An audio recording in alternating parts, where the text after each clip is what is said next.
Section 1. Hey guys, tonight we're going to ancient Greece, a place where gods meddle in mortal affairs like bored reality show producers, and majestic animals might just be a little too friendly. Imagine a quiet morning in Sparta. Cicadas buzz softly in the olive trees. The air smells faintly of figs and sheep, and a queen stares wistfully at the sky. You walk past marble columns bathed in moonlight, your sandals tapping gently against the cool stone. The night is peaceful, until a swan glides down from the heavens looking suspiciously smug. This isn't just any swan. This swan has plans, and feathers that are just a little too clean. Welcome to the myth of Zeus and Leda, a tale where logic politely excused itself, and no one, not even the queen, seemed particularly bothered. You probably won't survive this myth, at least not logically. But don't worry, you're just here to listen. No feathers involved.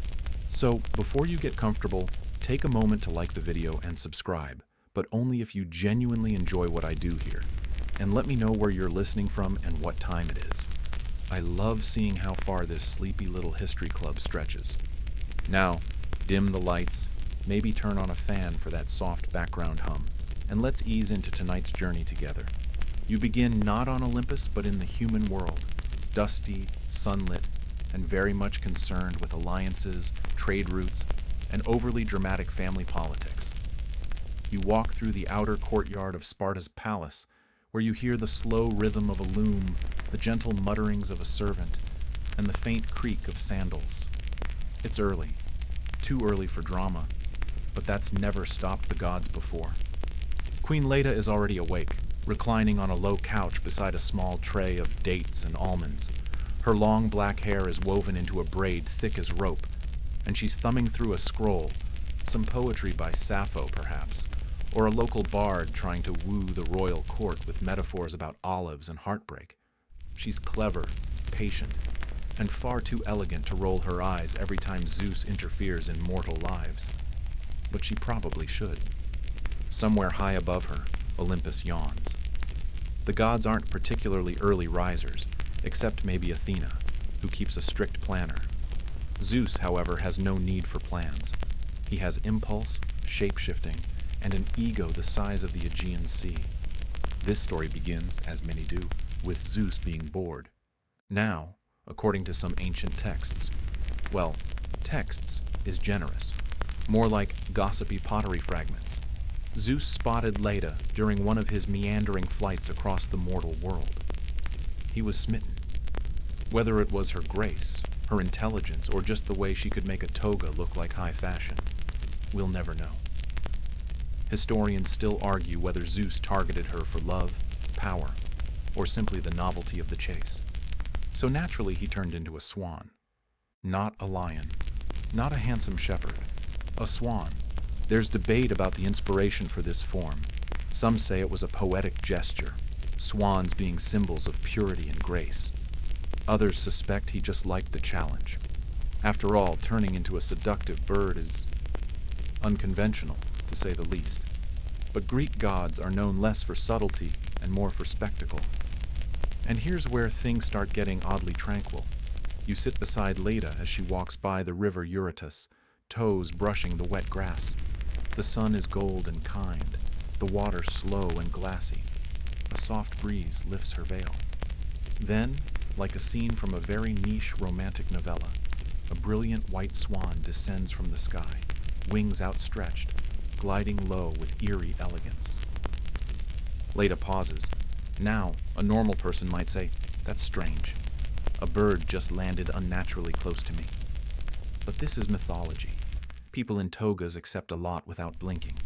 The swan nestles beside her. It coos. She raises a brow but does not flee. Instead, she reaches out, brushes its feathers. They're impossibly soft, suspiciously divine. The bird curls one wing around her like a silk shawl, and then, according to the myth, something happens. Ancient sources are vague. Poets get poetic. Painters paint around the implication. You, meanwhile, are just here to witness the moment. A goddess-level misunderstanding wrapped in feathers. Here's a strange tidbit. Some versions say the swan was fleeing a giant eagle, and Leda took pity on it. Others imply she knew it was Zeus and welcomed him. A few fringe accounts even argue it was all symbolic. Less literal swan, more metaphorical mess. Historians, of course, still argue whether this event was meant to be romantic, coercive, or simply confusing performance art. As you recline under a fig tree nearby, it's hard to say what's more bewildering, the god-bird encounter, or the fact that this myth became incredibly popular across centuries. I mean, would you tell your children, and that, kids, is how the most beautiful woman in the world came to be? And yet, the story spreads like olive oil on warm bread, quietly, with a rich finish. Poets whisper it, artists paint it. Even Romans later adapt it with a shrug and a, well, it's tradition. Somehow, no one questions the swan. No one says, hey, maybe we shouldn't normalize this. It's just another Tuesday in ancient... Section 2. You linger under the fig tree, the leaves casting lazy shadows over your face as the scene by the river lingers in your mind. The swan is gone now, vanished just as mysteriously as it arrived.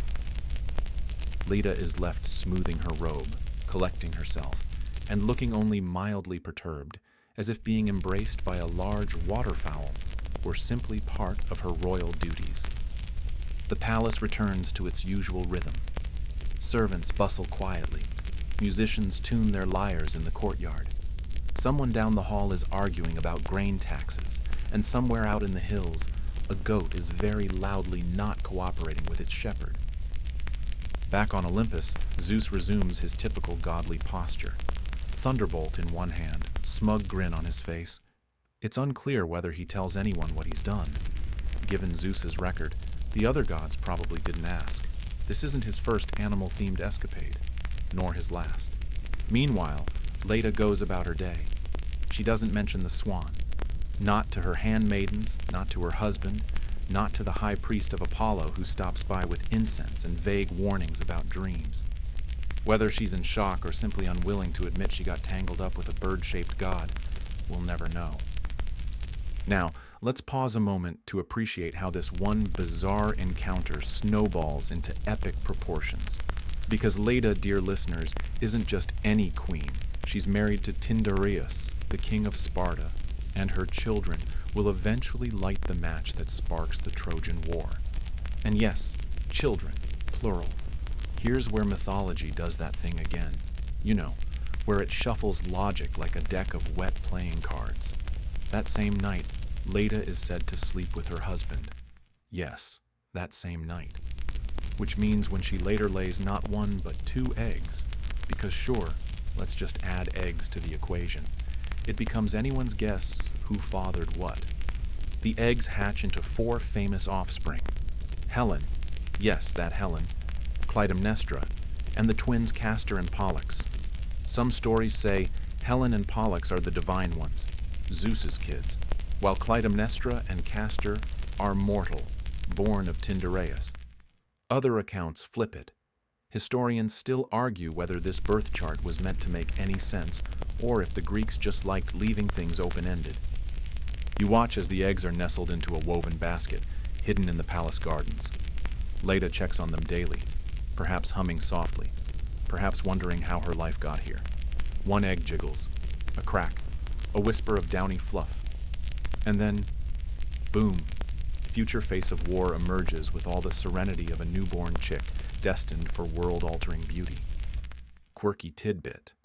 The story of Leda laying eggs was so widely accepted that artists across centuries painted her doing exactly that, often in soft pastel tones with oddly composed expressions, as if laying divine eggs were just another Tuesday in the royal schedule. You can practically hear the painter explaining, yes, she's reclining elegantly and producing children via swan intervention. It's symbolism. As the children grow, it becomes apparent that they're not ordinary mortals. Helen, even as a toddler, has a presence that makes the palace staff avert their eyes and fumble their trays. Castor and Pollux are inseparable, and one of them may or may not be immortal, depending on the version you're reading before bed. You follow the twins down dusty palace halls, their laughter echoing between columns. One of them climbs too high on a fig tree. The other steadies the branch. Even in myth, the bond between them feels touchingly human. And yet, around all of this, the world keeps spinning.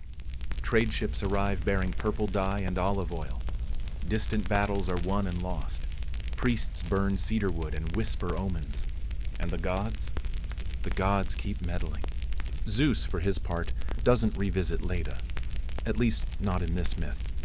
He seems content to let the story play out, like a sleepy screenwriter who's handed the next episode off to someone else. Maybe he's watching from a mountaintop.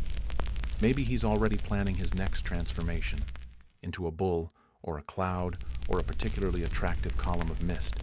It's unclear whether Hera, Zeus's long-suffering wife, finds out. If she does, she doesn't go full vengeance mode this time.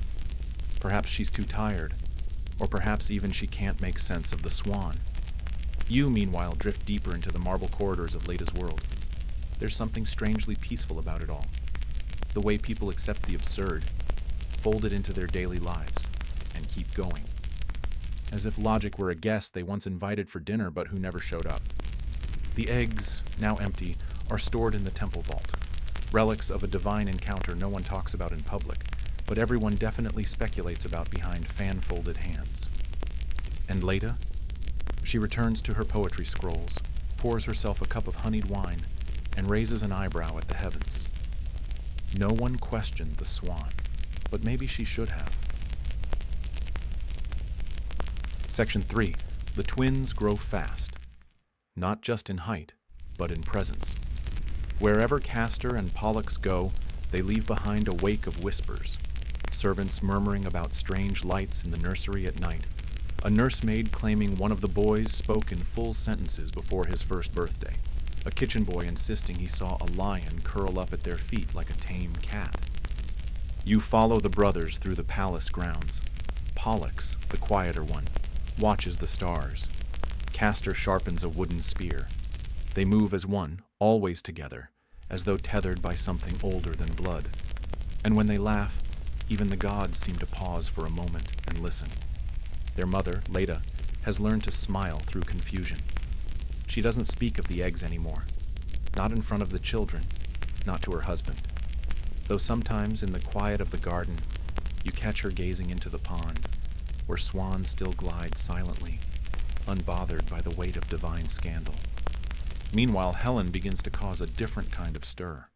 As a child, she's unreasonably beautiful. The kind of beautiful that makes visiting kings and wandering poets drop their cups mid-sentence. The kind of beautiful that silences rooms.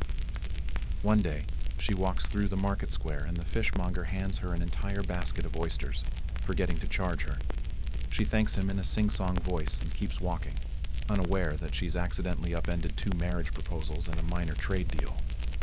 By the time she's 10, there are rumors, already, of marriage contracts, foreign envoys, and omens in the smoke. Her beauty, they say, is a blessing, a miracle, a time bomb. Mainstream historians will often point out that Helen of Troy's origins are muddled. Some sources suggest she was always destined for tragedy, others that she was simply a child caught in the ripple effects of gods being, well, swans. And then there's Clytemnestra, the forgotten sister, at least for now.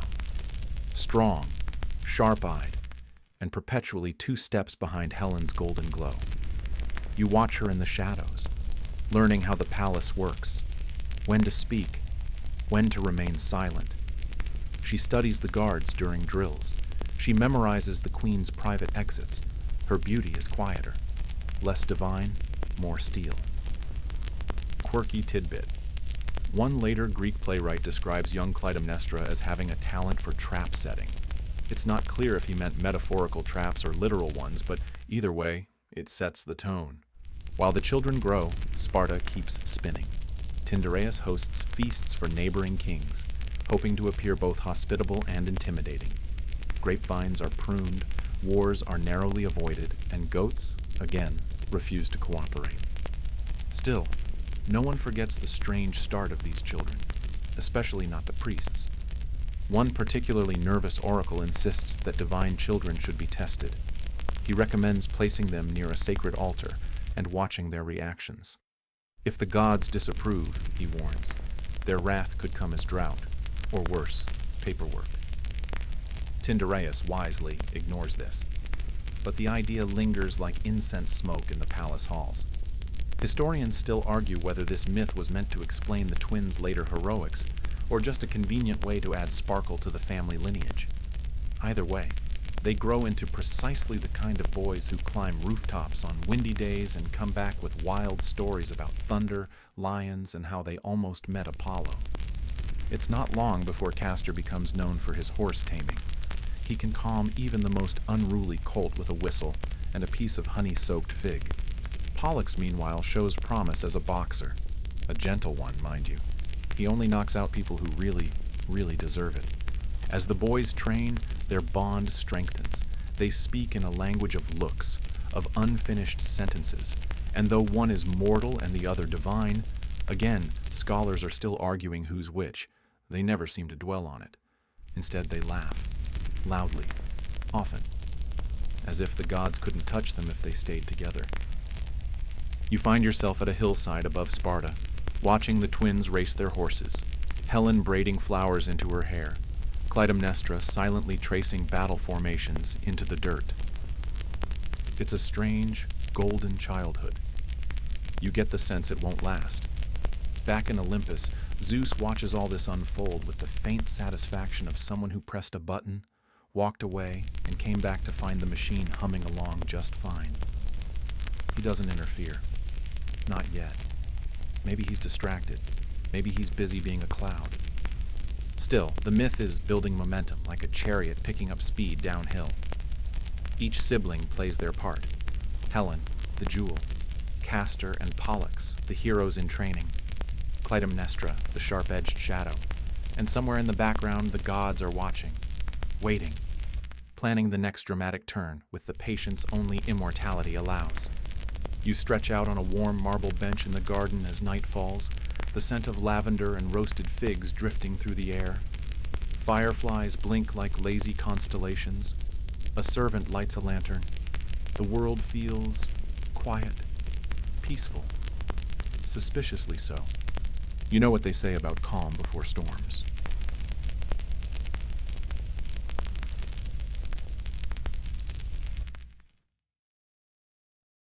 Section 4. You blink and suddenly the twins are no longer boys.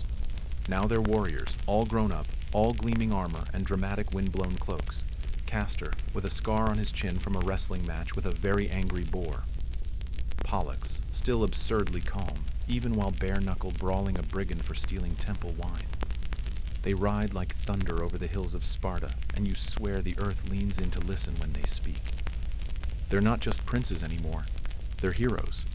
Together, they form one of those mythological duos people keep trying to copy.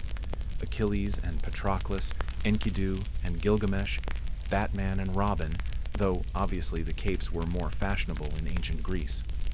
Castor and Pollux are the prototype. Unity, loyalty, chaos in matching tunics. And the stories spread. You hear of the time they sailed with Jason and the Argonauts. Yes, those Argonauts. The ones who casually went after the Golden Fleece like it was a weekend fishing trip. Pollux punches a giant in the face somewhere in Colchis. Castor rigs the sails when the wind stops. No big deal. Just divine brotherhood things. Back home, Helen is older. Not old, just no longer the wild-eyed girl who caused fishmongers to forget math. Now she walks with intention. She knows exactly what her beauty does. You see it in the way ambassadors stumble over their words when she enters the room, in how her name starts appearing in foreign poems long before she ever leaves Sparta. And then there's Clytemnestra, always nearby but rarely noticed, until of course she wants to be. She's betrothed now, not by her own choice naturally. She's married off to Agamemnon of Mycenae, a man who probably talks about his sword collection too much and refuses to ask for directions during naval voyages. Mainstream historians agree that Clytemnestra's marriage was a political move, one of many alliances forged to keep the Greek world from collapsing into a giant, sandal-wearing mess. But the myth whispers darker possibilities, that she saw something in Agamemnon's eyes, something cold, something useful. Meanwhile, Tyndareus ages. His beard turns whiter, his patience shorter. He starts mentioning retirement, mostly jokingly, always around olives. One day, the palace holds a feast. Not just any feast, the feast. A convergence of suitors from across the known world, each bringing gifts, boasts, and perfectly rehearsed reasons why they alone deserve Helen's hand. There's a man with 50 horses, one with a library in 3 languages, one who claims he once arm-wrestled Ares, which frankly seems unlikely. You sit by the fire pit, picking at figs and watching this parade of egos. Helen sits at the center, silent, expression unreadable. You get the sense she already knows the ending, but she's curious how the pieces will fall into place. Tyndareus, caught between diplomacy and despair, turns to Odysseus for help.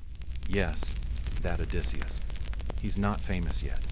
Right now, he's just a clever guy from Ithaca, with a thing for riddles and goatskin capes. Odysseus suggests a brilliant fix.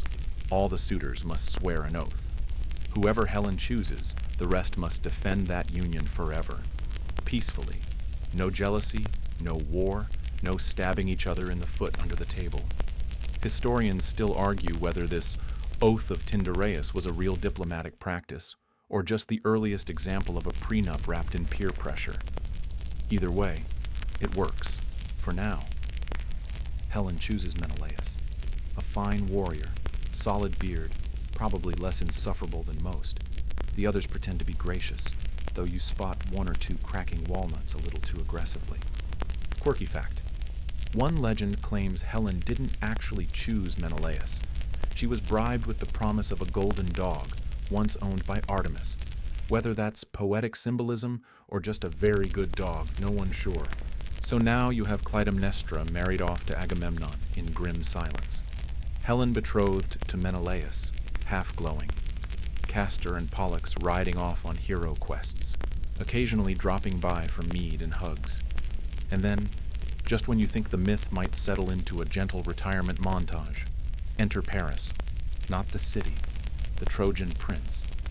He arrives like a perfume ad come to life. Long hair, mysterious past, slightly too comfortable with eye contact. He's supposedly judging a divine beauty contest, as one does, and ends up promised the love of the most beautiful woman in the world. Guess who? You don't see it happen exactly. The myth tends to blur here. Some versions say Helen falls for Paris willingly, swept up in the glamour. Others say she's taken, stolen, lured by magic or Aphrodite's meddling. Whatever the case, one day she's gone. And with her departure, the myth breaks open like a dropped amphora. Menelaus erupts. Agamemnon sharpens his war voice. Clytemnestra watches, unblinking. Castor and Pollux return to Sparta, too late to stop anything. War is coming. You can feel it. Like a storm grumbling over the sea. Ships are being built. Swords polished. Poets are already brainstorming opening lines. But for now, you sit quietly under a vine-covered portico, watching the horizon turn orange. The last of the figs are sticky in your hand. The palace is silent, like it's holding its breath. You know the myth isn't over. You also know it won't end cleanly.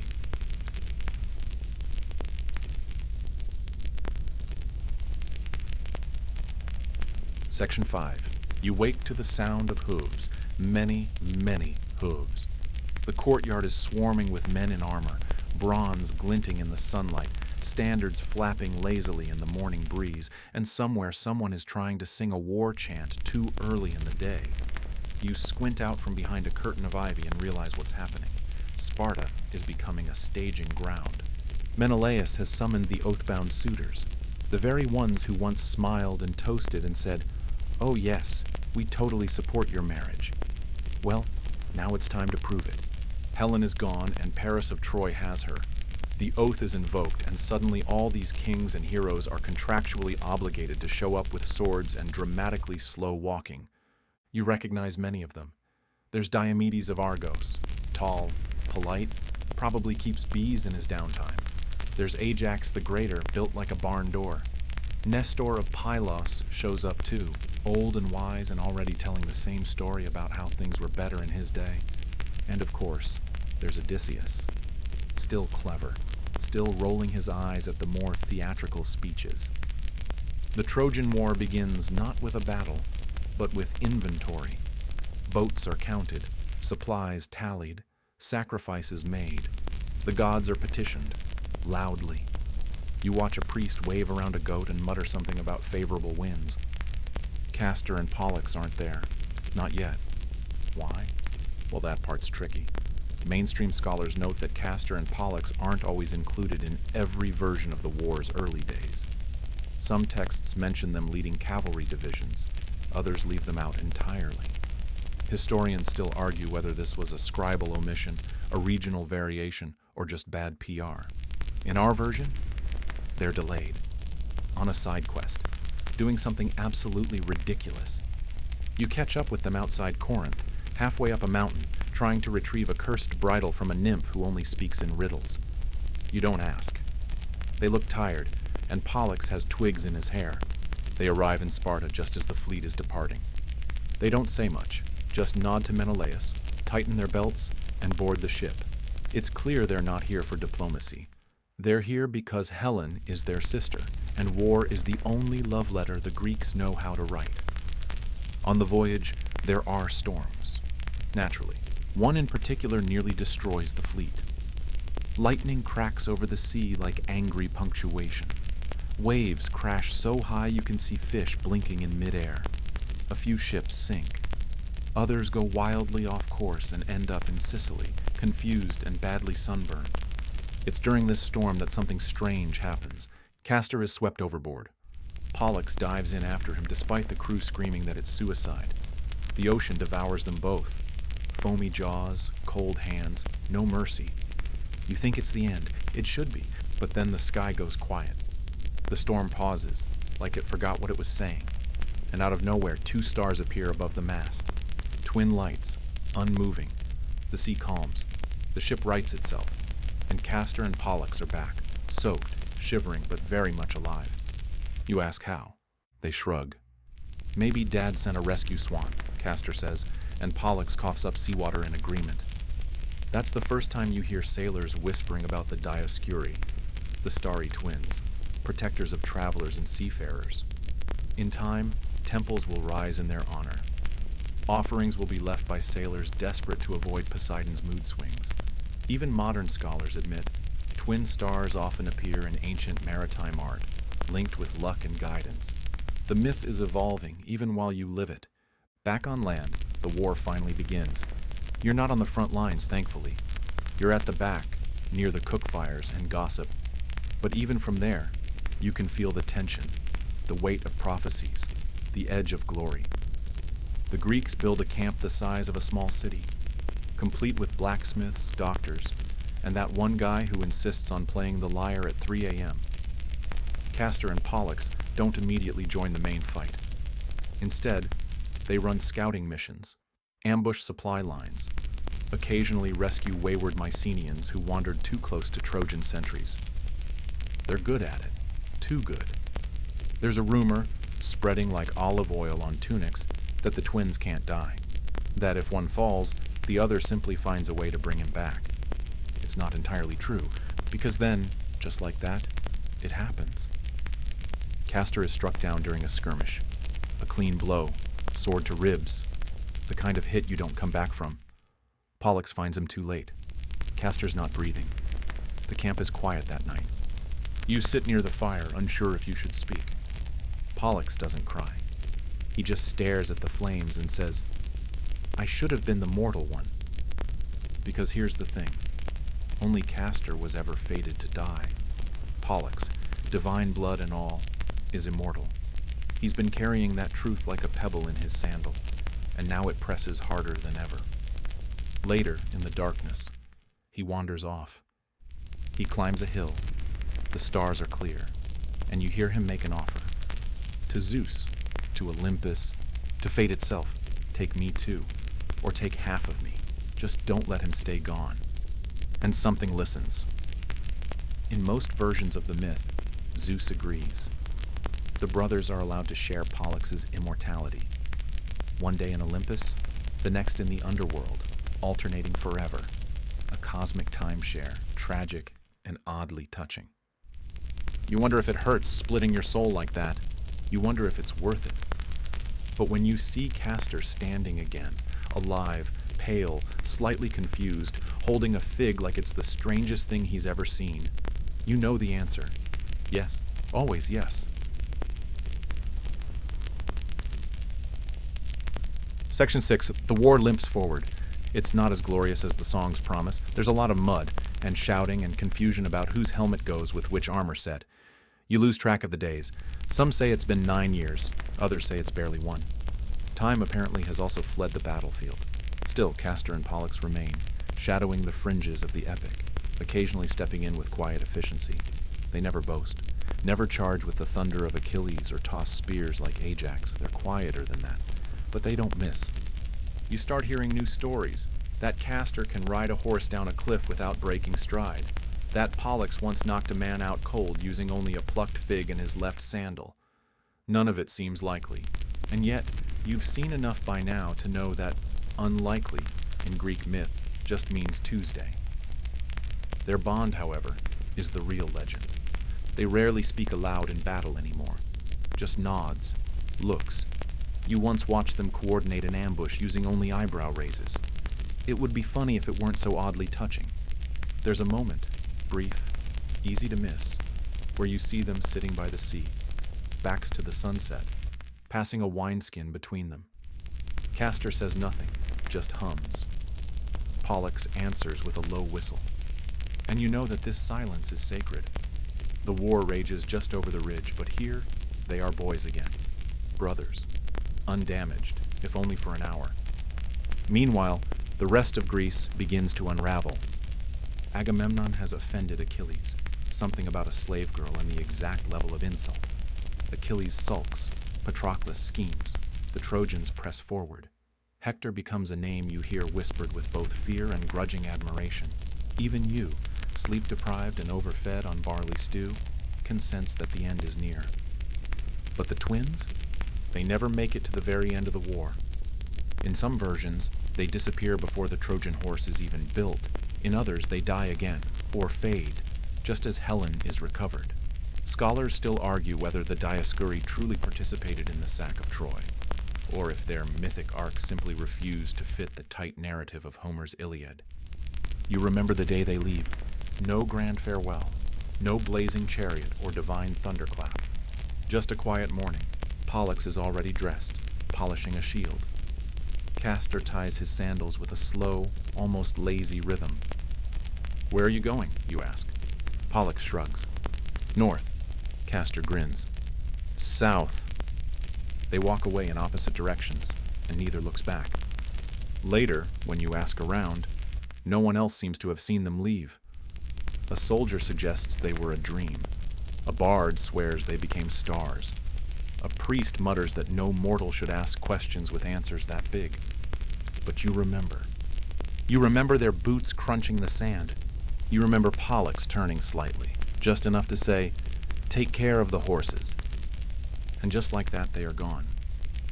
Their legacy, however, isn't. You see it in the way two fighters move in perfect sync during a sparring match, in how sailors nod toward the sky before casting off, whispering to the constellation Gemini. Historians argue whether their cult rose quickly or slowly. Temples dedicated to the Dioscuri sprang up in places you wouldn't expect. Rome, Sicily, even parts of North Africa. Most featured twin statues, often identical, sometimes not. Offerings included garlands, small cups of wine, and occasionally oddly specific items like wrestling sandals or miniature boats. They were gods of duality, life and death, mortality and divinity, movement and stillness. And yet, no one ever seemed sure where they belonged. Mount Olympus gave them only part-time residency. The underworld didn't fully claim them either. They lived in the margins, in the mythic borderlands between sky and soil, which, frankly, suited them. You think about that often as the years pass. You're back in Sparta now, older, slower, no longer trailing heroes, but remembering them. The twins are long gone. Maybe returned to stardust. Maybe just retired somewhere quiet, where no one asks about immortality or horse raids. One evening, you look up, and there they are. Gemini, clear and bright and exactly where you left them. It's funny, there are other constellations, flashier ones. Orion with his belt and his dramatic stance. Cassiopeia, forever stuck in a celestial recliner. But none comfort quite like the twins. You feel steadier just looking at them. Two stars, side by side. Equal, eternal. Even now, millennia later, sailors still claim that when storms rage hardest, twin lights can sometimes be seen flickering above the mast. Science will call it Saint. Elmo's fire. But those who've really been out there know better. They know the Dioscuri never left.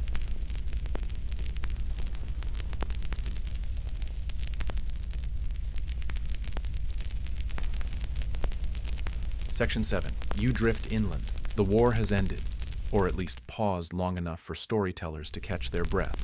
And Greece, always good at turning disaster into drama, begins its next act. While Troy smolders on distant shores, you return to stories less sung, less armored, but just as strange. One such tale begins with an apple, specifically a golden one, hurled into a wedding like a divine party crasher. You remember the wedding? It was Thetis's, mother of Achilles, and Zeus had insisted on grandeur. Olympians were dressed to the nines. Ambrosia was flowing. Even the fates showed up, mumbling in the corner and refusing cake. But someone wasn't invited. Eris, goddess of discord, had been politely excluded. Understandable, in hindsight. She had a way of making things lively. So she tossed in a little gift, a golden apple inscribed with 3 words. To the fairest. Cue chaos. You're there, perhaps behind a column or hiding under a table, when Hera, Athena, and Aphrodite all reach for it. Their argument, which begins as passive-aggressive banter, escalates to divine side-eye, then direct threats, and finally, a beauty contest held on a mountainside. Enter Paris, a Trojan prince. Handsome, yes, but perhaps not the sharpest spear in the rack. He's chosen to judge the goddesses, a task no sane mortal would accept. Hera offers him power.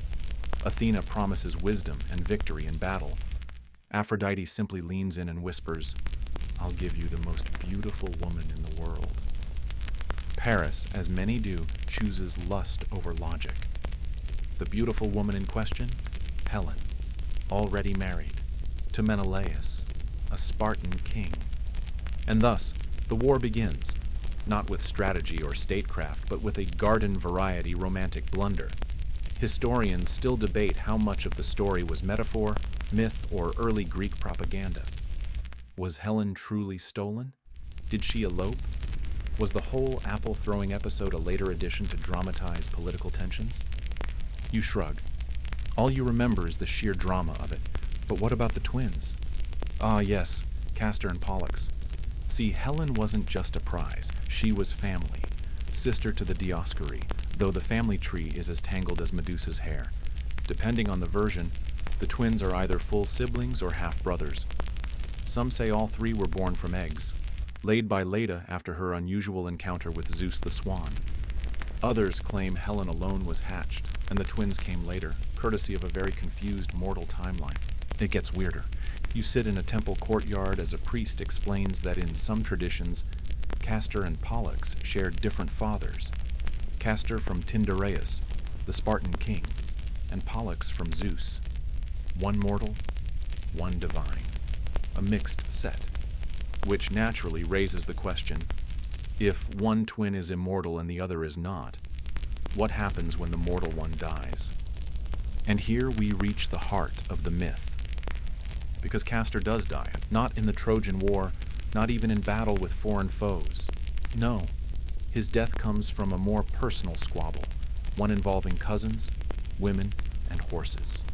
There's a skirmish, a chariot chase, and in the end, Castor is mortally wounded. Pollux, devastated, refuses to let go. He begs Zeus for help. "Let me die too," he pleads, "or give him some of my immortality." Which is the kind of sentiment that makes even thunder gods pause. Zeus listens, and he offers a compromise. "You may share your immortality," he says. "You will live one day in Olympus, and the next in Hades. together, forever, but never at the same time. It's a tragic kind of mercy. They agree, and from that day forward, the Dioscuri trade places, one above, one below. Twin souls, one in the light, one in the shadow. You think about that more than you'd like. The idea that perfect brotherhood means sacrifice. That closeness sometimes means taking turns at eternity. That even gods must bargain when it comes to love. In Rome, centuries later, this myth becomes even more sacred. The twins are not just remembered, they're worshipped. Soldiers call upon them before battle. Sailors see them in storms. They become patron saints of the in-between. You walk through a Roman forum where a temple rises in their honor. Marble columns, still standing. You hear a tour guide explain how, according to legend, the twins once appeared during a cavalry battle at Lake Regillus, leading Roman troops to victory before vanishing. Historians still argue whether that event actually happened, or if it was a convenient bit of mythic PR for a rising empire looking for divine endorsement. But the statues remain, two figures, side by side, one always slightly taller, one always slightly turned, as if listening to something you can't hear. And so, the story bends again. Not about war or beauty or divine apples, but about what it means to be bound. To be twinned not just in form, but in fate. Castor and Pollux are remembered not for their muscles or their victories, but for how deeply they refuse to be separated, even by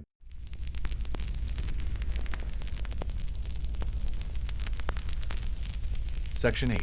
You sit quietly on a sun-warmed rock somewhere between Thessaly and myth. The war drums have faded into soft breezes, and now the air smells of olive wood and slow, crumbling memory. Because we're back with Leda, and no, you're not dreaming.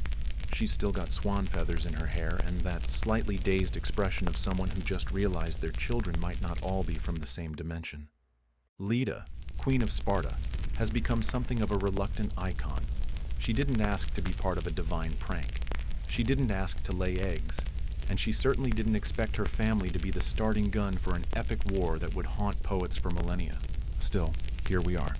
You watch her raise the twins, Castor and Pollux, as Spartan nobility. She trains them in horsemanship, in spear throwing, in that hard-eyed way only a mythic queen can manage. They grow tall, tireless, inseparable. They bicker like all siblings, of course, but never stray too far. There's a bond between them that seems older than this life. And then there's Helen. Yes, that Helen. The face that launched 1,000 ships. But for now, she's just a girl. Wide-eyed, curious, gifted in music and mischief. You watch her play with her brothers, not yet knowing she'll one day be the excuse, if not the cause, for one of history's longest-running dramatic retellings. Historians still argue whether Helen was a pawn or a player in her own story. Was she taken, as the old epics say? Or did she choose to leave? Was the war truly about love or land, or something far more boring like shipping lanes and dynastic bragging rights? But in this moment, none of that matters. She's just a sister trying to beat Castor in a foot race. Leda has one more daughter, Clytemnestra. You squint to make her out, a quieter presence, darker-haired, with that future Shakespearean tragedy glint in her eye. She'll have her own tale one day, and it won't be gentle. But here, she's still just watching from a doorway, arms crossed, a touch skeptical of all this god-blooded nonsense. You walk the halls of their palace, and it feels different than Olympus, earthier. No lightning bolts or peacocks, just real consequences and oddly complicated family trees. You count at least 3 conflicting stories about who raised Helen. Some say she was stolen by Theseus before she was 10. Others say she never left Sparta until Paris came knocking. Meanwhile, Castor and Pollux grow restless. They roam. They fight. They fall in and out of trouble with a pair of cattle-thieving cousins, their eventual rivals. They join Jason and the Argonauts on a little boat trip that turns out to be a national myth in itself. Yes, the Argonauts. You remember them, the greatest hits of ancient Greek heroes. Heracles, Orpheus, even a young Atalanta, in some versions, and among them, the twins, now officially deified as sailors' lucky charms. There's a storm, of course. There's always a storm. And as the winds rage and the boat pitches like a terrified cork, Pollux climbs to the mast and shouts a prayer, or maybe a curse. Lightning dances overhead, but then, just as quickly, the sea stills. The men say they saw twin stars above the ship, glowing steady. A sign. From then on, sailors all across the Mediterranean will look for those twin stars, Castor and Pollux, before a journey. A cosmic nightlight, reminding them someone up there understands the ocean doesn't care how good your rowing form is. You wander onto a Roman ship centuries later, and sure enough, their names are carved into the stern. A ritual offering, just a little wine poured into the sea, for the twin guardians. It's quaint. It's touching. It's probably based on one too many wine-fueled campfire stories, but hey, you'd take a blessing where you could get one too. Back in Greece, you find the boys embroiled in a love triangle, or square if we're counting correctly. See, they fall for Phoebe and Hilera, nieces of Leucippus. Unfortunately, so do their cousins, Idas and Lynceus. This is where it gets messy. The twins steal the women. The cousins object. There's a skirmish, then a chase. Spears are thrown, chariots clash. And in the end, Castor is wounded, then gone. Pollux doesn't scream. He doesn't swear vengeance. He just sits, eyes blank, hands still holding his brother's. And then he looks upward. "Take me instead," he whispers to the sky. Zeus listens. We've covered this part before, the offer, the compromise, the cycle of one living above while the other rests below. But here, in the blood-streaked field outside Messene, it hits different. This isn't about gods or glory. It's about loyalty so deep it bends the rules of death. You leave the field and find yourself somewhere in between, a place where the stars are just beginning to blink through twilight. You tilt your head, and there they are, Gemini. A reminder every night that some bonds refuse to break, even when the world insists they must. A fringe philosopher from Alexandria once wrote that the Dioscuri represent the duality in us all, the mortal and the divine, the impulse to fight, and the instinct to protect, light and shadow, endlessly switching places. Historians still debate if he was being profound.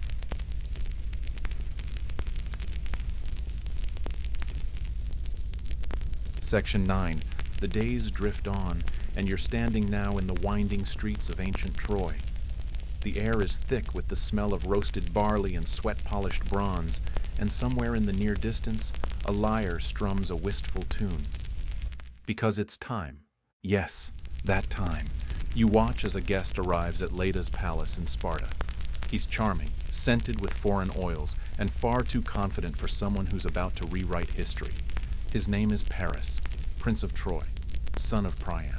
Also, possibly cursed, depending on which prophecy you believe. He's technically here on diplomatic business, or maybe trade negotiations, or maybe to check out Greek fashion trends. But really, he's here for Helen. And oh, Helen. She's no longer the barefoot girl racing her brothers. She's a queen now, draped in peplos, her face too perfect for comfortable eye contact. Married to Menelaus, king of Sparta, red-haired, moderately temperamental, possibly more into hunting than conversation. Whether Helen falls in love, gets enchanted, or simply seizes a fleeting chance for escape is, as always, up for debate. Historians still argue whether she truly left willingly or whether Aphrodite's meddling hand was guiding her heart and possibly her luggage. But one morning, she's gone, and Sparta erupts. You trail Menelaus as he stares at the empty chamber, the twisted bedsheets, the golden necklace left behind on the marble. His silence is loud, the kind that echoes through time. Then, with an oath that probably scorches the drapes, he sends out the signal. Every Greek king who once swore to protect Helen will now be summoned, which includes, of course, her brothers. Only, it's complicated, because by now, Castor is gone, and Pollux is only half available. He spends half his year among the stars, glowing faintly above the Aegean, and the other half among the shades, drifting beside his brother in a foggy underworld that smells like stale pomegranates. Still, the story rolls on. You find yourself aboard 1,000 ships, sails swelling with wind and the smell of boiling pitch. Helen stands on a Trojan balcony, hair braided in gold, face unreadable. Behind her, Paris grins like a man who's never read ahead in the script. The Greeks land on the shores of Troy, and 10 years go by in what feels like a slow-motion blink. You pass through endless scenes, Achilles sulking in his tent, Hector walking the city walls with baby Astyanax in his arms, Odysseus coming up with increasingly unhinged plans. The gods bicker from Olympus like bored cousins at a wedding reception, throwing favors and fireballs. And Helen? She weaves, she walks the palace gardens, she sings to herself, she listens at doors. Some say she regrets, others say she manipulates. You just watch, trying to read the way her hand brushes the edge of the balcony. Lightly, carefully. Clytemnestra, meanwhile, is waiting back in Mycenae. She has her own plans. Agamemnon will return eventually, bringing his own curses with him. You catch only flashes of her in this chapter. A clenched jaw, a cold smile, a dress already stained with future revenge. The war drags. You could count the battles if you had fingers long enough. You could name the dead if your breath held out.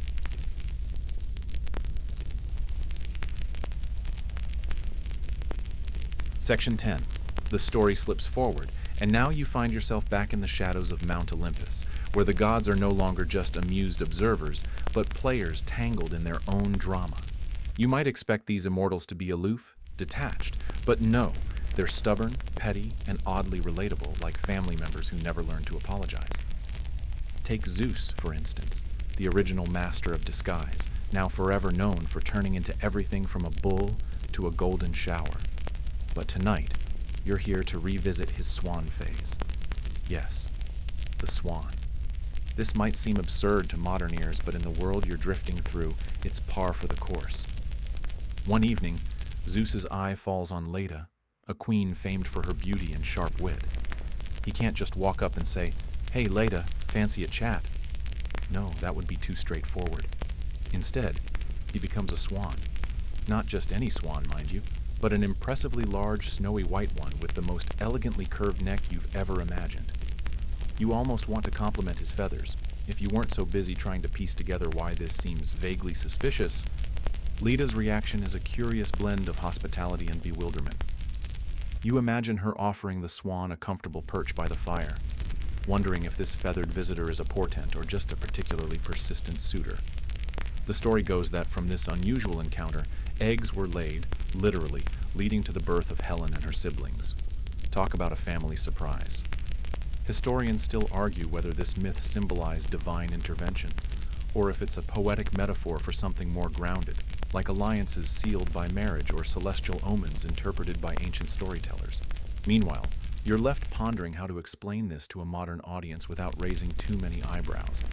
But before you get too lost in the myths, the tale sways gently onward, like a lullaby with just enough intrigue to keep you awake, but not quite alert enough to question the oddities too deeply. Because you're here to relax, to drift, to let the swan song of history soothe you.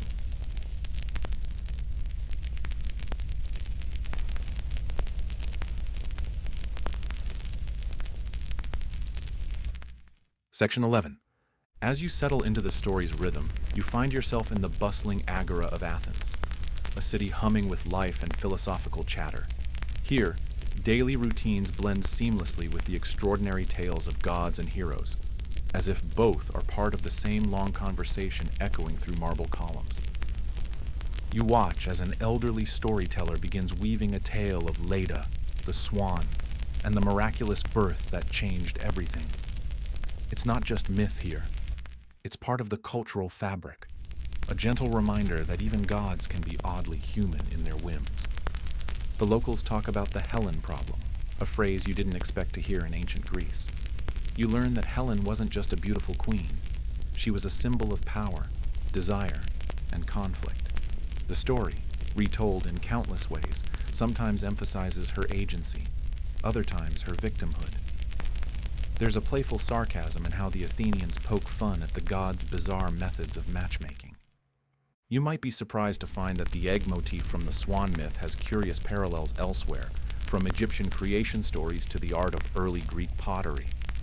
One pot shows a giant egg cracked open with figures emerging, an image that might have sparked imaginations or even political allegories in its day. Historians still debate whether these myths evolved naturally over centuries, or were deliberately crafted by priests and poets to serve particular social purposes. You let this thought drift like a feather on the breeze, neither fully accepting nor rejecting it. Meanwhile, life in Athens continues around you. The smell of fresh olives mingling with dust from the marketplace, children's laughter bouncing off stone walls, and the distant clink of a sculptor's hammer shaping marble. As the sun dips lower, you feel the world slowing, the ancient city transitioning from vibrant hustle to gentle twilight. It's a perfect moment to reflect on how stories like Leda's Swan shape not just myths, but the rhythms of human connection and memory. You lean back, imagining the soft glow of oil lamps flickering in the evening breeze, and let the story carry you further into the night.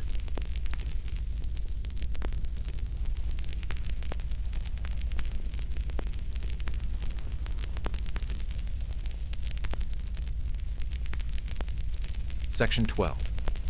The gentle night wraps around you like a soft blanket as the tale drifts to the island of Sparta, where Leda ruled and where the Swan story took root in flesh and bone. Here, the myth isn't just bedtime fancy. It's a story whispered among warriors and queens, a narrative sewn into the fabric of Spartan identity. You imagine the heavy sun-baked stone of Spartan homes and the sharp, brisk air of the Mediterranean coast. The people here, famed for their discipline and austere lifestyle, held the tale of Leda close, not as a mere myth, but as a curious link to their divine ancestry. In Sparta, Helen, one of Leda's children, was seen less as a helpless prize and more as a catalyst for destiny. Her story is tied to the legendary Trojan War, the kind of epic you half remember from school, but with new shades when told in this quiet, almost sleepy tone. The war, you learn, might have been as much about ancient alliances and political intrigue as about Helen's famed beauty. One quirky detail emerges from local stories. Spartan women were unusually independent for their time, trained to manage estates and wield influence while their men were at war. This adds a layer of irony to the myth of Helen, whose fate supposedly sparked such turmoil. Historians still argue whether the Swan myth and its offspring were designed to bolster Spartan pride, or if they simply grew organically from folk traditions. This debate is a gentle hum beneath the tale, like the faint rustle of olive branches in a calm breeze. As you drift along with the narrative, you picture the lapping of waves against the rugged coast, the faint scent of salt and wild thyme filling the air. The story flows like a slow river, winding through time and place, inviting you to relax, to imagine, and perhaps to dream. You close your eyes just a bit, letting the myths and history blend into a soothing melody of the past.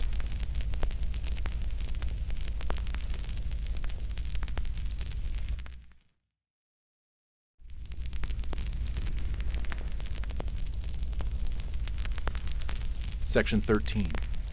The myth softly carries you eastward, across the Aegean Sea, to the island of Rhodes, a place where the gods were thought to mingle more freely with mortals, and where the story of Zeus and the Swan found a quieter, less dramatic echo. You imagine the island's golden shores at sunset, the air heavy with the scent of wild herbs and salt. Here, local fishermen tell tales not just of gods and heroes, but of everyday magic. A glimpse of a swan gliding across the water, perhaps a sign or a blessing from Zeus himself. Interestingly, Rhodes was known in antiquity for its skilled artisans and innovative inventions, including early heliocentric models of the cosmos. You picture ancient thinkers lying beneath the stars, pondering the heavens, while nearby tales of divine transformations whispered like gentle waves. One curious tidbit you stumble upon is that, in some lesser-known versions of the swan myth, Zeus's form was not only a swan, but sometimes merged with other animals. A reflection, some scholars suggest, of ancient totemic beliefs that tied humans and nature more closely than modern minds expect. Historians still debate the origins of these myth variations, questioning whether they represent genuine ancient beliefs or later poetic embellishments aimed at romanticizing the gods. You let this linger like the soft glow of a lantern in the night. As the story unfolds, you sense the gentle rhythm of the island life, the lapping of the sea, the distant call of night birds, the quiet murmur of olive trees swaying in the evening breeze. It's a perfect backdrop for a myth that is as much about transformation as about the strange comforts of the unknown. You feel your eyelids grow heavier, the story's soft current pulling you toward sleep's embrace, and you follow willingly, knowing the god's whimsical dance will carry you safely there.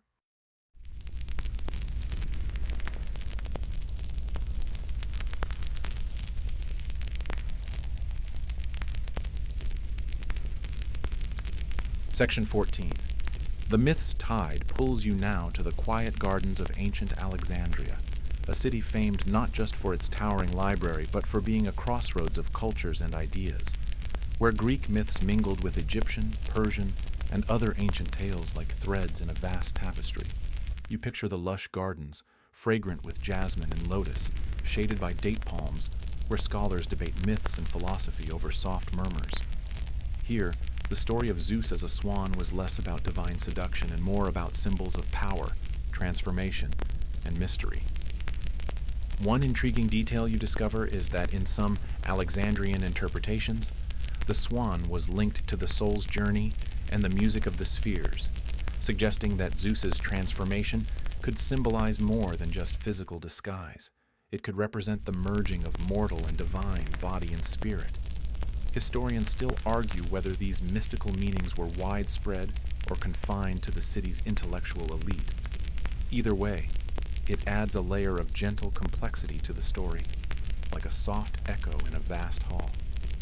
As you imagine strolling through the shaded paths, you hear the faint notes of a lyre blending with the gentle rustling of leaves. The evening light softens, and you sense the ancient city settling into a calm, reflective hush. This peaceful blending of myth, music, and nature invites you to relax deeper, to let the story's gentle unfolding soothe your mind and body. And as you drift, you remember the swan, graceful, mysterious, and oddly comforting, a perfect guide on this slow, sleepy journey through ancient tales.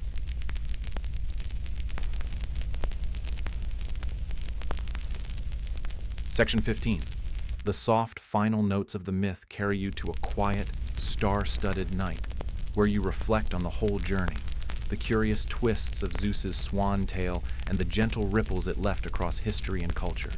You feel the weight of centuries folding into the present moment, like a cozy blanket wrapped around your shoulders.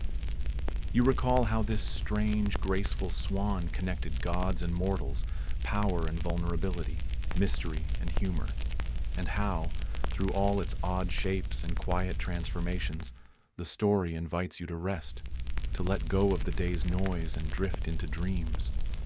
Historians still debate the true meaning and origins of the myth, but maybe that uncertainty is part of the charm, like a soft question whispered in the dark, encouraging you to imagine your own ending. As your thoughts slow and your breath deepens, you sense the gentle hush of night wrapping everything in calm. The swan's wings seem to flap slowly, rhythmically, like a lullaby carried on a warm breeze. And now, as the story fades softly into the background, you feel yourself sinking deeper into sleep's embrace, carried by the delicate, enduring magic of myth and memory.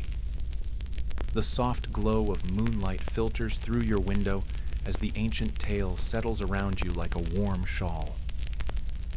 The gentle rustle of leaves outside mingles with the distant call of night creatures, forming a soothing symphony that cradles your thoughts.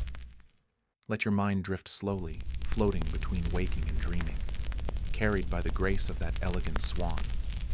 Feel the calm seep into your muscles, your breath easing into a slow, steady rhythm. You are safe, embraced by the stories of old and the quiet comfort of night. Let the past's soft whispers lull you into rest, knowing the gods' gentle mischief has guided you here. Good night and sweet dreams.